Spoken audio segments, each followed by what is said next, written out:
This is Channel 25 WVTT Olean.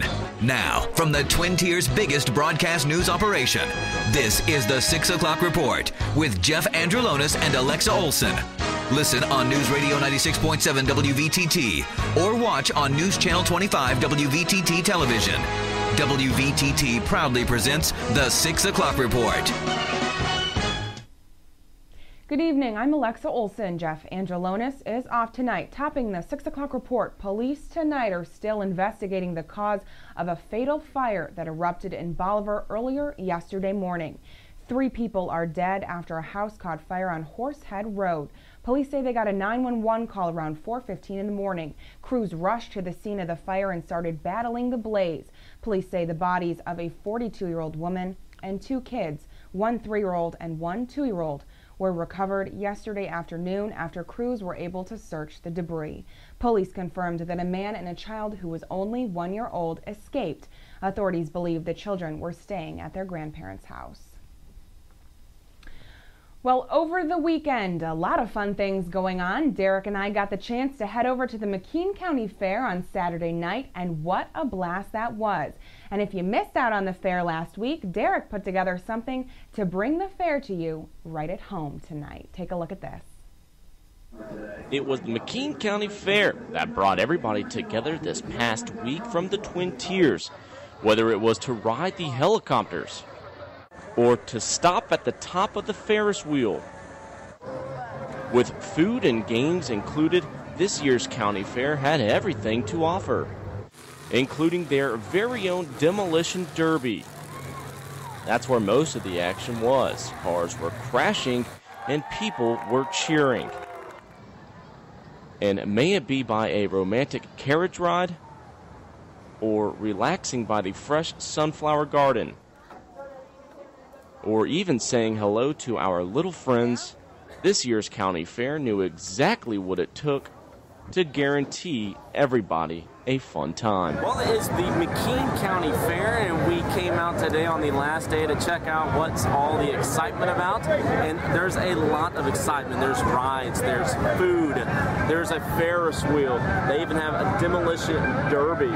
So if you got to come out this week or this weekend, especially on a Saturday where the weather is beautiful, I'm sure you had a great time. Even Big Bob was here from Big Bob Radio. And as you can see behind me, there's a lot of great things to offer in the McKean County Fair, so we hope you made it out. I'm Derek Smith, the McKean County Channel 25 WVTT. Also taking place this weekend was the Gus Macker Tournament. Once again, WVTT's Derek Smith working overtime to bring us this report. Well, it was the very popular Gus Macker Tournament that went on during the weekend here in Olean. Teams of all ages came from around the New York and Pennsylvania areas to compete in this year's 5th annual Gus Macker basketball tournament. And as you can see, these athletes didn't come out here to disappoint. This year's teams were jam-packed with talent, teamwork, and dedication. First possession was decided with a coin toss, and that's where it all begins. The road to the championship court if you win your bracket. Teams were awarded with medals, trophies, and if you took it all the way from downtown, a trip to the Dream Court was awarded. This year's action was revolving around one thing, and that was sportsmanship. I'm Derek Smith in Olean, Channel 25 WVTT. Well, our thanks to Derek Smith for those reports. Well, police are still on the lookout for Justin Lakovich. The Johnsonburg man is wanted on charges stemming from a domestic incident that took place last week. Police say it was last Thursday. The 26-year-old allegedly assaulted a woman with a firearm, leaving her with minor injuries, then took off. Police consider Lakovich armed and dangerous. He's described as a white male, approximately 5'6" tall, weighing about 150 pounds, with light brown hair and glasses. He was last seen driving a black Durango. Anyone with information that may help authorities locate Lakovich is asked to contact Johnsonburg Borough Police or their local police department. The trial of 22-year-old Eric Chant of Jamestown is set to begin with jury selection this week in Chautauqua County Court.